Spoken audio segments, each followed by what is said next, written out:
Hi Australia, here we are in El Cristro, Emma Gorge, and we're just having a great time at the West Australian Conference. I was just thinking about the great challenge we have to reaching Australia for Christ. And sometimes we make these wrong statements, really, that we don't have somebody to plant a church with. Churches aren't planted by a person. It's when a mother church goes out and plants a church, and we leave somebody there. And I believe that God wants to stir again this great fire inside of our hearts, that we'll go into communities and preach the gospel. When the gospel is preached, people, who knows, the very person, the pastor of that church could be right in that town itself. If we don't go, we'll never find the person that will lead it and inspire it.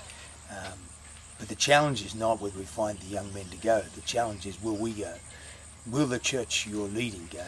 Will we inspire? Many times we'll go to missions because it's short term and we're not committed outside of a bit of money to keep going.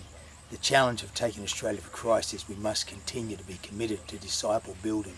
And I challenge you, each one of us in Australia, myself as well, as we build churches right across this great church, this great nation, not to look just for a man to send, but where we'll go.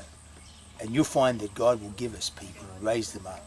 This is a great day in Perth, up in Kununurra. They talk about Halls Creek and Broome. And I think, hey, as we go, God will give us people to raise up. I'm really looking forward to these next few years because I believe Australia is in a position, not only will we go out across the nations and reach broken people and help nations, because that is our command, but in Jerusalem, then in Judea and Samaria, here in Australia, we'll reach our great communities for Jesus Christ. And Jesus didn't say, send somebody out. He said, you go into all the world, preach the gospel. Would you go? Australia, would you go and preach the gospel?